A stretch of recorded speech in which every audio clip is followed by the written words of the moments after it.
తెలుగింటి ఆడపడుచులారా,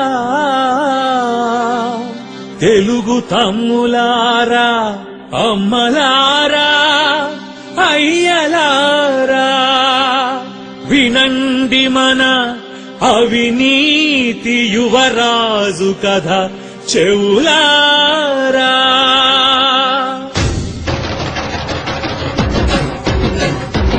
అనగనగా అనగనగా యువరాజు, అతడికి అవినీతే అలవాటోయ్ ప్రతిరోజు. అనగనగా అనగనగా యువరాజు, అతడికి అవినీతే అలవాటోయ్ ప్రతిరోజు. ముఖ్యమంత్రి కొడుకునని ముడుపులివ్వమన్నాడు, సెటిల్మెంట్లు చేస్తానని సైటులు కాజేశాడు. జగన్నాటకాలాడి జనుల మోసగించాడు. రాత్రికి రాత్రే 1,00,00,000 కోట్ల రూపాయల వారసుడయ్యాడు. 1,00,00,000 కోట్ల రూపాయల వారసుడయ్యాడు. అనగనగా అనగనగా యువరాజు, అతడికి అవినీతే అలవాటోయ్ ప్రతిరోజు. అనగనగా అనగనగా యువరాజు, అతడికి అవినీతే అలవాటోయ్ ప్రతిరోజు.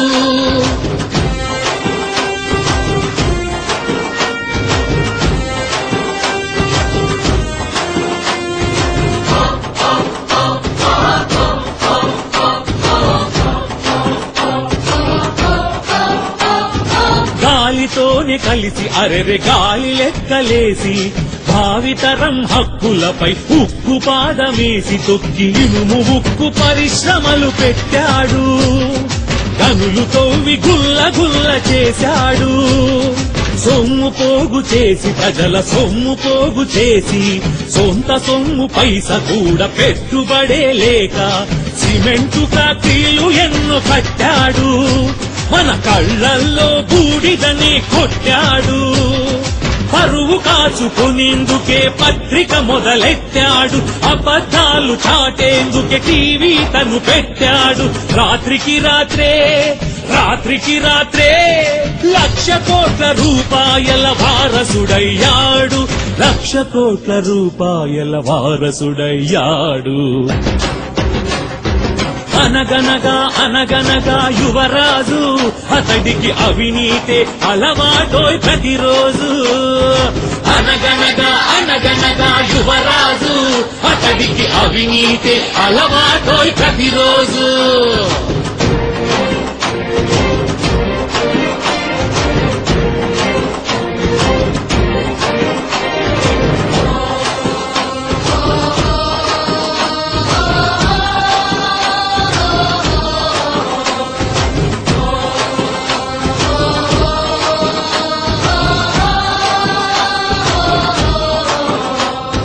పాడె మీద ఉంటే తండ్రి పాడె మీద ఉంటే, పదవి నాకు ముఖ్యమంటూ పైరవీలు జరిపి, పదవి ఇవ్వకుంటే పార్టీ వదిలాడు.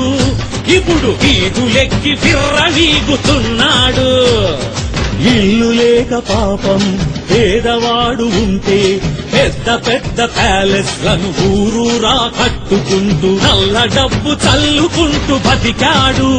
జనుల కొల్లగొట్టి కులికేందుకు నడిచాడు.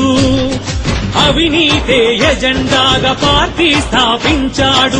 ఓదార్పను నాటకంతో ఓట్లు అడగవచ్చాడు. రాత్రికి రాత్రే 1,00,00,000 కోట్ల రూపాయల వారసుడయ్యాడు. 1,00,00,000 కోట్ల రూపాయల వారసుడయ్యాడు. అనగనగా అనగనగా యువరాజు, అతడికి అవినీతే అలవాటోయ్ ప్రతిరోజు. అనగనగా అనగనగా యువరాజు, అతడికి అవినీతే అలవాటోయ్ ప్రతిరోజు.